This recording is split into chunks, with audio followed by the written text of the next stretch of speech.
Hi friends, welcome to my channel. ఈ వీడియోలో మనం మానవుల భాష, జంతువుల భాష మధ్య గల తేడాల గురించి తెలుసుకుందాం.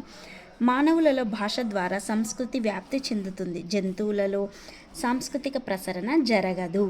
కోతులలో వెర్వెట్ మంకీస్ అనే తెగ ఒక్కొక్క రకం జంతువును చూసినప్పుడు ఒక్కొక్క రకం అరుపులు అరుస్తాయి.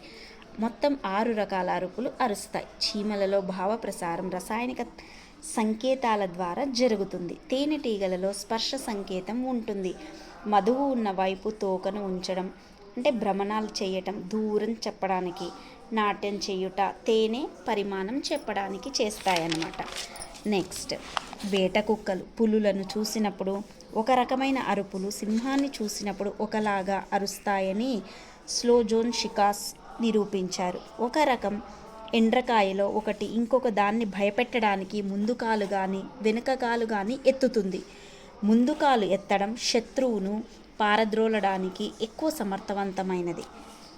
స్టికిల్ బ్యాక్స్ అనే రకం చేపలు వసంతకాలంలో తమ ప్రాంతంలోకి ఇతర ప్రాంతాలలోని చేపలు రాకుండా రక్షించుకుంటాయి.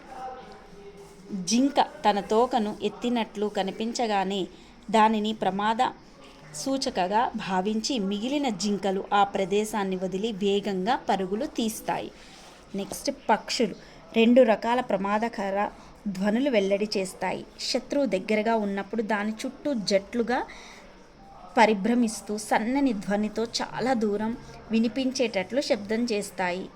రెండవది, శత్రువు ఎగురుతున్నప్పుడు సీ అనే ధ్వని చేస్తూ ఉచ్చస్వరంలో ప్రమాదాన్ని హెచ్చరించడం.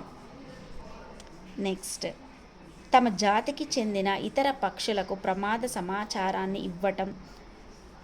ఇవ్వడం పరిశీలనలో తేలింది. తార్ఫ్ పరిశీలనలో ఆవు 10 రకాల ధ్వనులు మాత్రమే చేయగలుగుతుంది.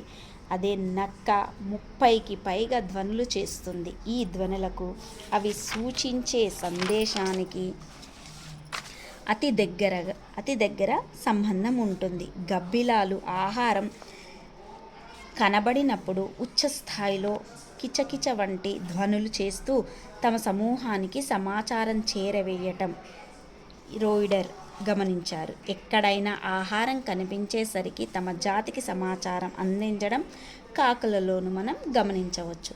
నెక్స్ట్ వీడియోలో మనం పిల్లలు భాషాభ్యసనం, భాషా సముపార్జన గురించి తెలుసుకుందాం. ఈ వీడియో కనుక నచ్చినట్టయితే లైక్ చేయండి, షేర్ చేయండి. Please subscribe my channel. Thanks for watching.